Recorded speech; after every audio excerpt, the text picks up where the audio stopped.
खुदा दे हदीस नंबर 100।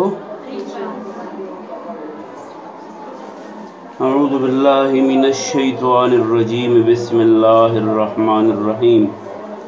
अल्लाहुम्मा सल्लि अला मुहम्मद व अला आलि मुहम्मद कमा सल्लैता अला इब्राहीम व अला आलि इब्राहीम इन्नका हमीदुम मजीद।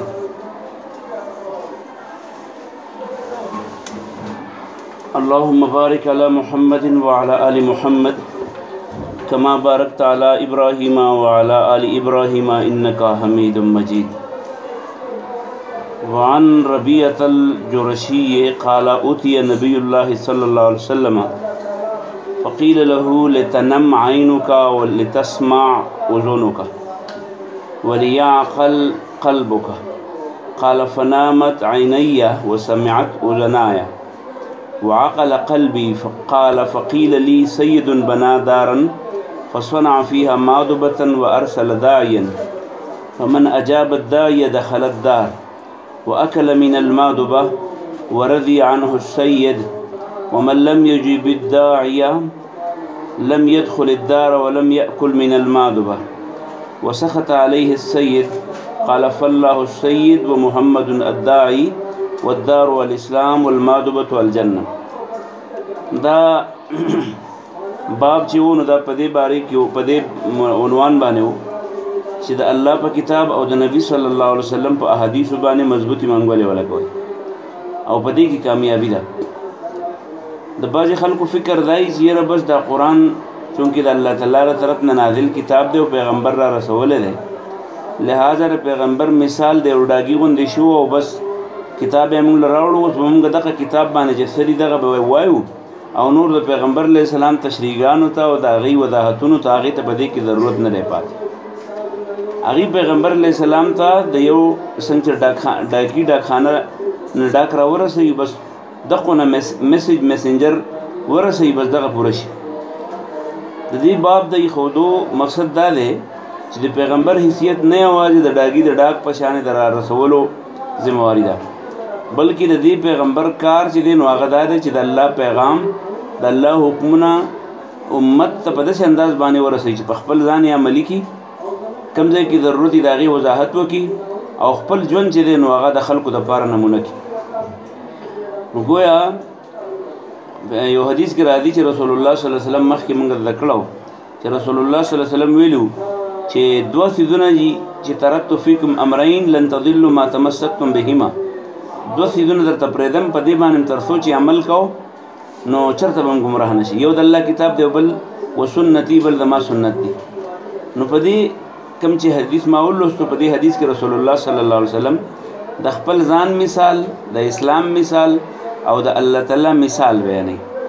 چې زما او د الله او د دې دین مثال داسې دی لکه یو مالک دی هغه ځان له کور جوړ او په کور کې ښه مزیدار ډوډۍ وکړه، خلکو له دسترخوان خور شو او یو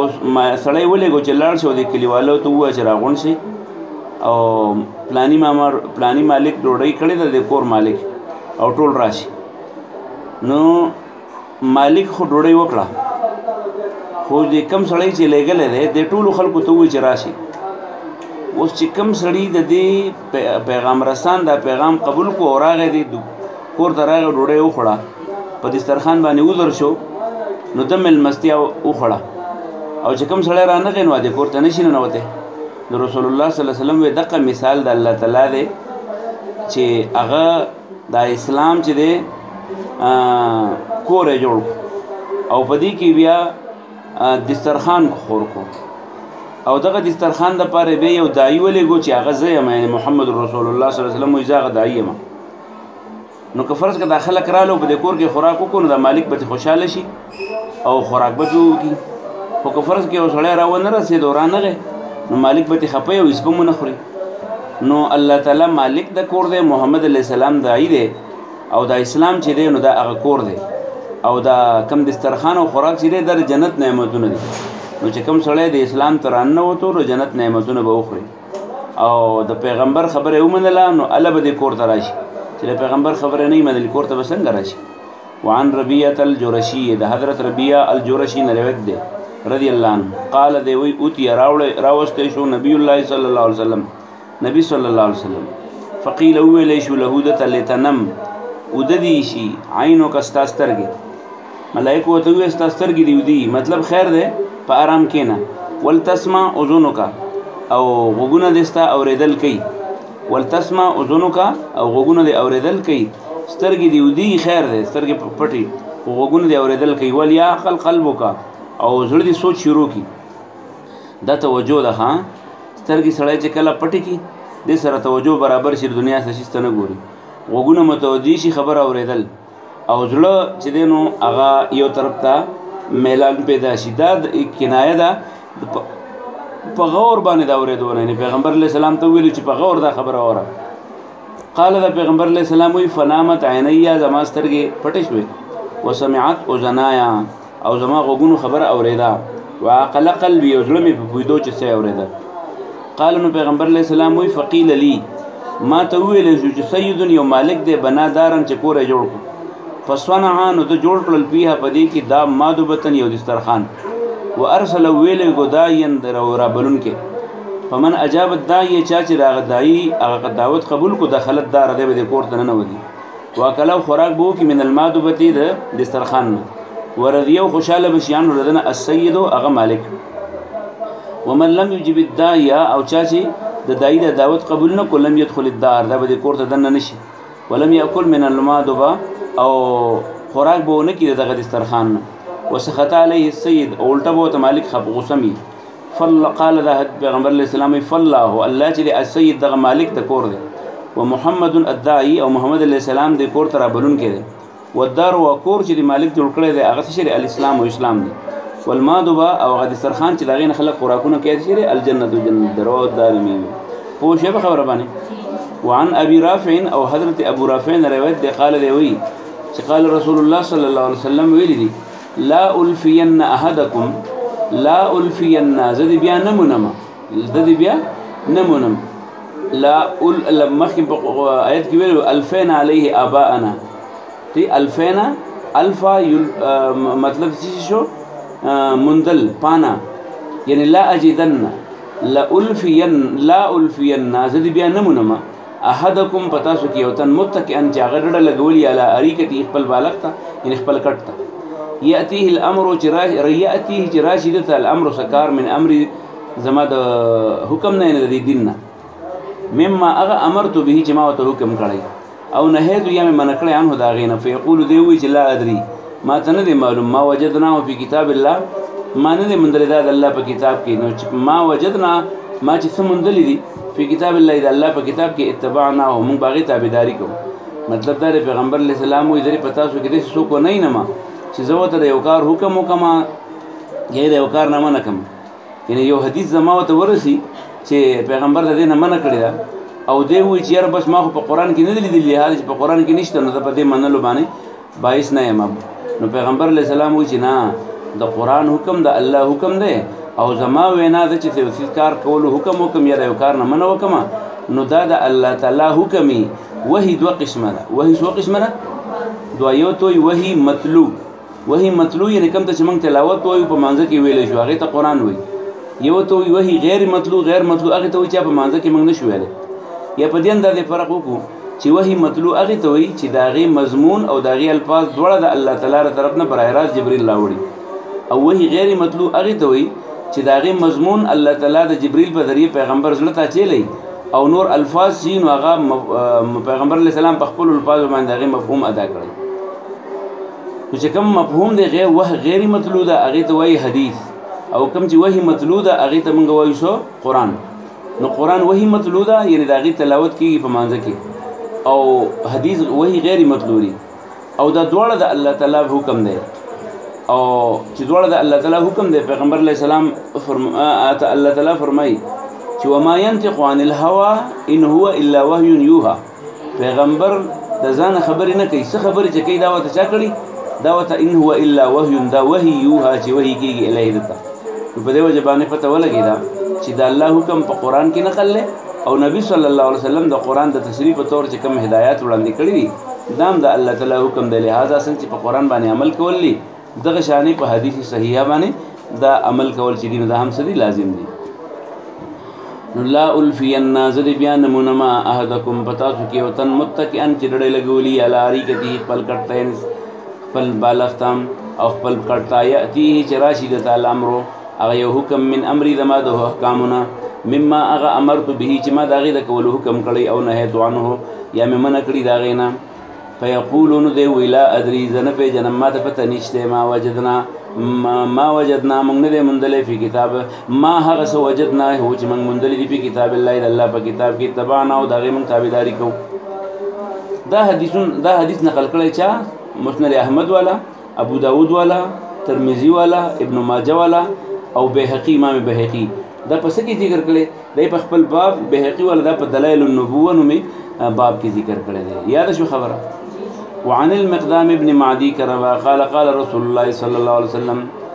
مقدام بن معدي کرب دا بل صاحب دے دے خبر نقل کی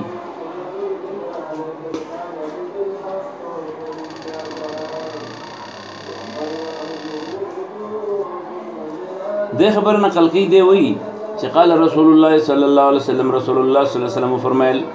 الا خبردار الا انی رچیم اوتیتو ما تراکڑے شوی دے القرآن قرآن ومثله او د دې پشانې معه نور سهم ما فی شری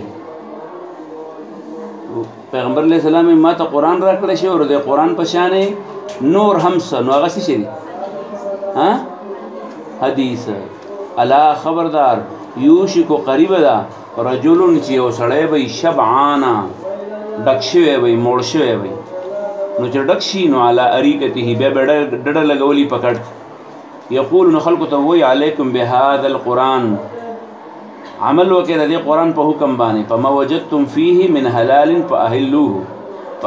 فاهلوه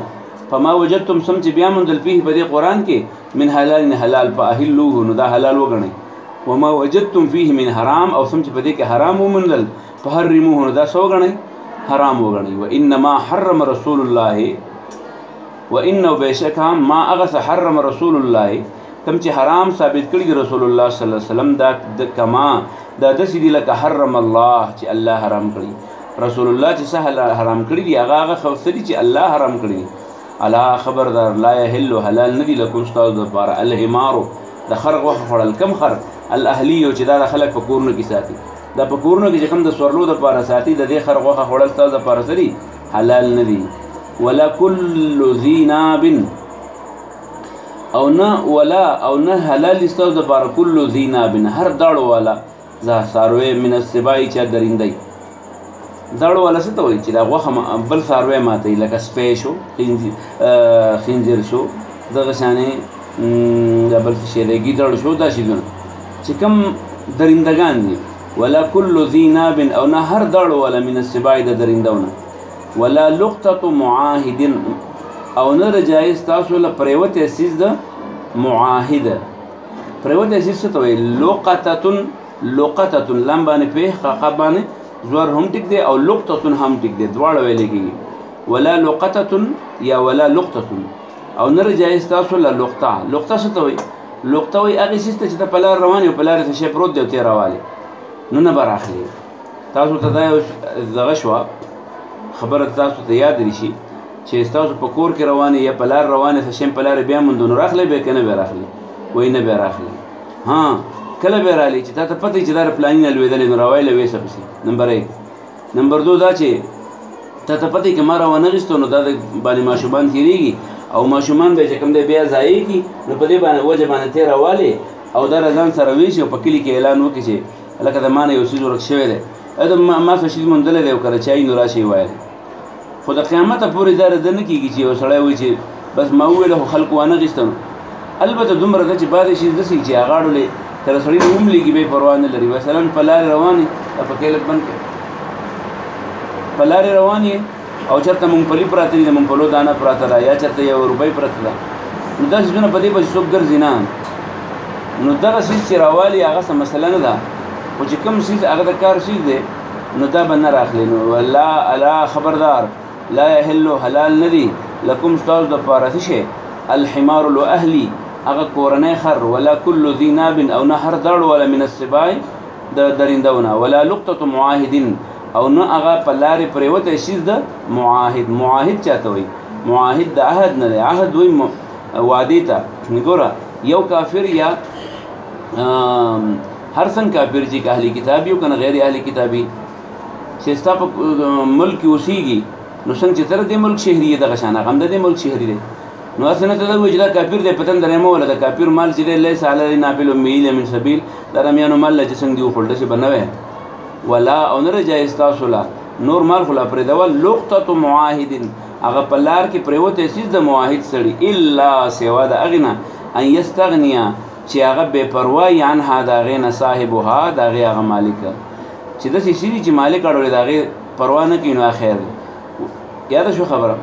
نو ګوره حرام سيزونه پیغمبر صلی الله علیه وسلم یو کوم په سوره مائده کې ویلو چې حرمت علیکم المیتة والدم ولحم الخنزير وما أهل لغير الله به والمنخنقة والموقوذة والمتردية وما أكل السبع والنتيهة وما أكل السبع إلا ما ذكيتم نو بعد خلک یې بس دغه حرام دي نور سيزونه چې دین ټول حلال دي او بیا دا چې اصل په سيزونو کې چې دین هغه اباحت ده یعنی څه شي ته دې په دې نه ګوري چې دا حرام ده ورګه چې د حلال والی حرمت یې وګورم نه په سيزونو کې باول ګوري چې مطلب یې سره دا دی حلال که حرمت ثابت شون بیا نه ثابت لګو نو دغه آیتونو نه علاوه په نور سيزونو باندې سړی فکر نه راځي نو رسول الله صلی الله علیه وسلم وې چې ګوره نور سيزونو په تاسو باندې د غری حرام دي شي دغه خوړل د حلال نه دي یو هغه خرج هغه سره د کور د ساتلو لپاره دویم هغه ساروي چې درنده دی یعنی بل ساروي خوري لکه شر مخصوص پېښو چې راغی داړي مطلب بغیر انیول کی او بل دې کې حدیث کې راځي چې هغه کل ذی مخلب من الطيور چې کوم د پنج ولا دغه د مرغۍ لکه باز شو چې پر پنجو باندې بل مرغۍ رانی سی وړخت بیان شي والے نو هغه پنج ولا دغه چې د ناور چې مرغۍ جرا نو هغه خوړل هم سړي هغه حرام دي هغه خوړل هم سړي حرام دي او ولا لقطه معاهد او نه پریوت اسید د معاهد الا ان يستغني عنها صاحبها سوا د هغه صورت نه چې بے پروايي دا غینه دا غي مالک ومن نزل بقوم اوس ګوره دا یو خبره یا بلم یاد کړئ ها تاسو کر اکثر چې ترول مامال ور فکراشي نو تاسو ته کار سي دا غینه پټ کړئ او پاغي باندې ونه خورئ نو هغه ویني چې په کومه ګوټ کې پروت دی نو هغه چې تاسو کله کور نه بارو هغه ولګیسته وخوري نو بیا خلک وي ګوره دا دې په غلا وکړه غلا نه کړی خو صحیح کار یې کړ چې پیغمبر علیہ السلام فرمای ومن کم سړی چې نزل لال بقوم د چاکرا فعليهم نور د قربو د پاره د لازم دي ان يقروه چې د دم المستیاو فإن پس کچرت لم يقروه اغید د دم المستیاو نکړه فله نو دل جایز دي ان يعاقبهم یا ان يعاقبهم چې دې سوږي دل دی له سزا ورکی بمثل قراه په اندازه د دم المستیا یعنی چې دې په سم باندې مړې دغه نه سزا دی لور کول شي یو سړی یو کلی ته لاړو خلکو ته وی جوړې راکې یو ته چې خان ډوړې نشته او دی ورغه په دې کلی باغ ولته کې هغه کې مړې وی په کې شلتلانو څه شیو او هغه راوغشته ځان له وخړو یا برغه جماعت کې ردی بل څه شی پروتو او دی ورغه غیر راوغشته دا غین خپل ځان موړ کو یا هغه پیسې او هغه راوغشته سزا ولا ورکړه نو دا ورله جایز دي یعنی د میلما د میلمه په قربه باندې حق دی خپل حق دی په هر صورت کې غوښتي او اغستې شي دا چرته مو وایي چې میلمه راغی زمنګ نه وخوړه میلمه خپل خوړل استای نه خوړل ٹھیک شو دا هغه میلمه حق په تاسو باندې نو که هغه تاسو په کور کې ناری نه دی که هغه زنانه دی دا غي باندې چې کوم میلمه راشي هغه میلمه باندې خوراک چي دی دا غي د اندازې مطابق په غي باندې زړه متنګوي ومن کم سړی چې نزل راغی بقوم د چاکرا فعليهم نو پر قربانو دا لازم دي ان يقروه چې دله ملمستیا ورکړي فإن لم يقروه کچرته دی هغه ملمستیا ورنکړه فله نو دغه ملمه د پاره پکار دي ان يعاقبهم چې دی له سزا ورکړي بمثل ما هغه عمره بمثل قراه فاندازه در ملمستیا رواه ابو داود وروى الدارمي نحوه وكذا ابن ماجه الى قوله كما حرم الله یاد شو خبره ها وعن الارباز ابن ساریہ ارباز ابن ساریہ بل صاحب دے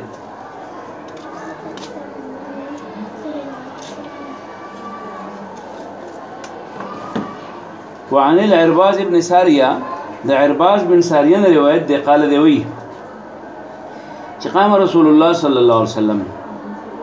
قام رسول الله صلی الله علیه وسلم رسول الله صلی الله علیه وسلم ودرېدو فقال نو موږ ته ویل ايحسب ایا ګمان کوي احدکم پتا سو کې یو تن متکئا چې هغه ډډه لګولي علی اریکته په خپل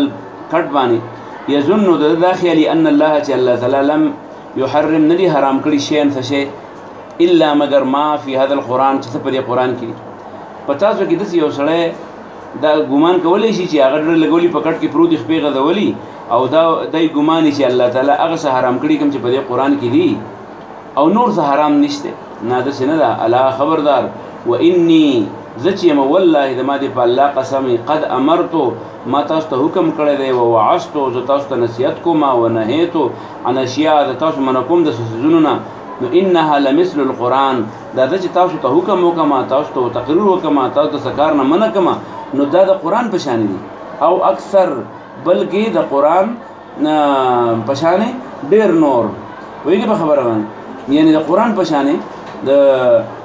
چې کوم حکم درته کوم نو دا د قرآن تشریح درته کوم او اکثر یا ردین دیات و ان الله بشک الله تعالی لم يحل لكم حل ندی حلال کړی تاسو د پر ان تدخلوا چې تاسو نه نو د بیوت اهل کتاب د اهل کتاب کورونو ته الا باذن یا بل ذکر دی الا باذنهم ٹھیک شو د څنګه چې تاسو مسلمانانو له یو بل کورونو ته نوتل ناجایز دي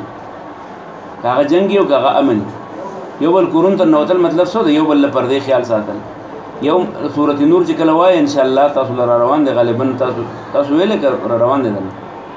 سورۃ نور ویلې ها نن دی ز بهرال ان شاء الله وبوي نو په سورۃ نور کې او دغه شان په سورۃ احزاب بم ویلې پاره کې د تاسو پر نصاب کې خود اهل احزاب شته احزاب بم ویلې نو پاره کې راځي چې لا تدخلوا بيوتكم غیر بیوتن غیر بیوتکم چې تاسو کور نه دی هغه ته من نه وځي نو چې بل مسلمان کور دی هغه ته به آزاد نه وځي خپل کور ته خو ته برګوټ ته لاړ شي ناری نو ته هم وي زنانو ته هم وي خو پردي کور ته چې له برګوټ ته بننه نه وځي ترسو الا باذن ترسو چې هغه اجازه نه کړي نو دغه شان اهلی کتاب چې کوم دي عیسایان دي کې يهوديان دي داغي کور هم دغه شان عزتمن دي داغي کور ته بغیر اجازه نه دی ولا ضرب نسائهم او نه دي د جایز وهل د زنانو داغي وهل خلق په زنانو گزار کول شي په کومه زنانه په خپل خزه باندې په خپل لور باندې په پردو خو څوک گزاري نشي کولای نو په خپل خزه باندې سره گزار کول شي نو د اهلی کتاب په خزه چې دي د تاسو خپل خزه نشي ګڼل ها دومره د چې کوم مشرکان دي داغي خزه په جنگ کې چې کله تاسو په دغه کې راشي په قید کې نو هغه تاسو د وهل لاندې یعنی تاسو د خزوالي لاندې راشي اخو بیل دي خو چې تاسو د خزوالي لاندې نه راغلي نو په خزه باندې گزار پردو خزه باندې گزار نشي کولای الله خبردار و ان الله تعالی چې لم يحل ندی حلال کړی لكم استاد لپاره ان تدخلوا چې تاسو نه وځي بیوت اهل الكتاب کورونو د اهل کتاب ته الا باذن مگر دغه په اجازه باندې ولا ضرب نسائهم او نه دی جایز کړی د وهل د خذو داغي ولا اكل ثمارهم او نه خړل د میوه داغي په زور باندې ولا اكل ثمارهم او نه خړل د میوه داغي په زور اذا اعطوكم کله چې هغه در کی تاسو لا الذي هغه عليهم چې پغي حق ده ګورم څنګه چې مسلمان کلی ته ورشي او استعمال مستیا حق پېشته ده نو کله اهلی کتاب کلی ته ورلم اقته خړای شي کم چې هغه د لدر کی البته که مل مستیا د لدر نکړه نو اقو نه څنګه چې مسلمان د کور نه خړ دغه وختي شي په دور باندې دغه څنګه نه خړای شي خو نور دغه باغونه دا نشي ویل چې د کافر مال له پتن درې مولا د کافرانو په مال خړلو کې سم نشته نه څنګه چې د مسلمان مال محترم ده دغه څنګه اهلی کتاب مال هم محترم ده د عام کافر مال هم محترم ده خو چې کله جنگي په جنگ کې بیا د غنیمت کې چې کله راشي داغه بیل حکم دی ولا اکل ثمارهم او نه خړل د میوه داغي اذا اعطوكم کله چې در کتاب ول الذي هغه عليهم چې باغی کم حق دی یعنی اهلی کتاب باندې حق سره هغه دار چې مسلمانانو په ملک کې اوسېږي نو څنګه چې تاسو زکات ورکوي دغه شان باغی باندې ټیکسي هغه ته جزیه وته نو چې خپل جزیه درکې نو داغي په مال باندې به د جزیه نه علاوه نور څه بداغین نه اخلي ویږي په خبره باندې کنه پوښوي ته پوښتنه کوي ها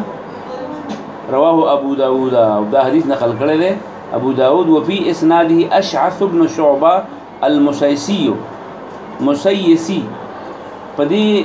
سند کې اشعث بن شعبه المسيسي دی وقت كل ما فيه د په باره کې بعد علما چې دینو اغي کلام کړی دی لہذا د کلام په وجه باندې دا حدیث دی د ذوب درجه ته رسیدلی دی. وعنه او د دې ارباز بن ساریه روایت دی قال دی وی صلی الله بنا رسول الله صلی الله علیه وسلم یو ځل مونږ وکړو مونږ رسول الله صلی الله علیه وسلم ذات یوم یورد ثم اقبل علينا بیا راتاو شو مونږ ته بوجهي په خپل مخ سره یعنی بیا مونږ ته مخ راتاو کو امام چې کله مونږ وکړي نو بیا د مقتدیانو طرف ته داسې راتاو شي نو په وعظنا مونږ ته تقریر وکړو موعظه داسې تقریر بلیغه چې هغه مؤثر تقریر داسې تقریر ظرفت چې وبید منها داغین العيون سترګې زمون ووجلت او ورپید منها داغې د وجنه القلوب زړونه زمونږه یعنی ډېر مؤثر تقریر مونږ ته وکړو چې کوم خلکو باندې اثر وکړو سترګونه وخت وبید او چې کوم خلکو باندې اثر لکم وکړو زړونه په وایریدل فقال رجل یو سړی وته وی یا رسول الله صلی الله علیه وسلم اذا الله پیغمبره تا خدا تقریر مونږ ته داسې وکړو کأن لك چې هذه دا موعظه تقریر مودعين اخرنه لکه دا چې اخرنه تقریر تا خو داسې په زغه باندې تقریر وکړو مونږ ته لکه چې دا اخرنه تقریر نو په اوسنا مونږ ته لګ نور دا تقریر وګت کا او وصیت راته وکړو فقال پیغمبر علیه السلام اوصيكم بتقوى الله زدر تنسیت کوم چې د الله نه یریږي تقوا څه ته وایي تقوا وی امتثال الاوامر د الله حکمونه منل او اجتناب عن المعاصي او د ګناهونو ځان بچ کول څه وایي تقوا وی تقوا وی پرهیز ده نو پرهیز څه شی چې کوم حلال دی هغه کوا او چې کوم حرام دی هغه نه ځان ساته د تقوا وی فقال نو پیغمبر علیه السلام وتوی اوصيكم زدر توصیت کوم به تقوا الله د الله نه پیرا پس در ته نصیحت کوم دلانا پیری امتثال الاوامر او اجتناب عن المنهیات والسمع او دویم حکم درته دا کوم چې یو بل خبرې ته غوږ دی چې کوم تاسو امیر دی مشر دی کوم در باندې اجتماعیت مشر کړی د مشر خبره منی والطاعت او بیا چې کوم خبرې ته غوږ کړي د مشر خبره بیا منی سم مطلب اوریدل او طاعت معنی خبره منل سم طاعت معنی د خپل مشرانو حکم منل تکبل دې کې حدیث کې راځي رسول الله صلی الله علیه وسلم فرمایي امرکم بخمس والله امرني بهن در تر پنځو خبرو حکم کوم او دا حکم ما ته الله کړ بالجماعت یو ځای اوسېږي والسمع بل غوږ دې یو بل خبره دا والطاعت او بل چې کوم دینو د یو بل خبره منئ او والهجرت بل چې د دین لپاره هجرت هم کوي او الجهاد او د دین لپاره جهاد هم کوي نو اوصيكم بتقوى الله والسمع او په غوږی خودو باندې خبره تا والطاعت او په تابعداري باندې خپل مشرانو وان كان اگر چې تاسو د مشری عبدا غلام حبشي مطلب یو نو غلامان خو ازغه نشي کېږي ګور دلته کې یو خبر رااله چې د کوم تاسو امیران دي حکمرانان هم دي دا غیسه کوي خبره مني اگر چې حبشي غلام وي هغه ته چې هغه غلام سره نو غلامان خو خلیفګان نشي کېږي پیغمبر علیه السلام په خپل یو حدیث کې ویلي حضرت حفصه رضی الله عنها روایت ده چې رسول الله صلی الله علیه وسلم ما ته خودلی چې الائمه من قریش امامان به قریشیان نو ابو بکر او عمر او عثمان او علی رضوان الله تعالی علیهم اجمعین هغه ټول قریشیان او دا غین وروسته بیا غلامان هم پکې راغلي نو دا چې کله امیر په تاسو باندې یو سړی ذمہ دار کی او هغه ذمہ دار تاسو یو غلام ولې نه دا د تابعداري غ انتهایی حکم ده وان كان اگر چې د عبد غلام حبشي فانه ذکر من کم سړی چې یعشو ژوند تیر کې منکم تاسو نه بعد زمانه رسته چې پتا سو کې کم خلک ژوندۍ پاتې شي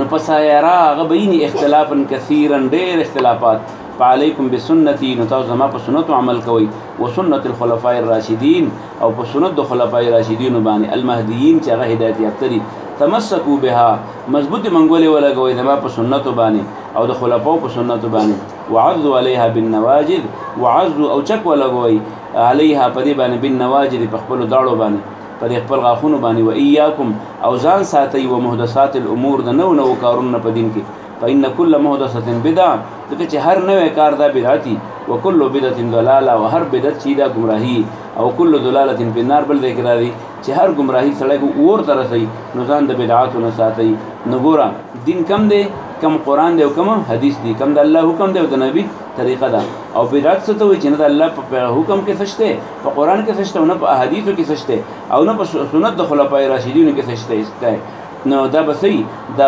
بدعتي دا بسې بدعتي او په دین کې نوی کارونه کول دا بدعت دی او د بدعاتو په ذریعہ باندې وسړی کوم ته رسي جهنم ته رسي نو ځان د گمراهۍ او د جهنم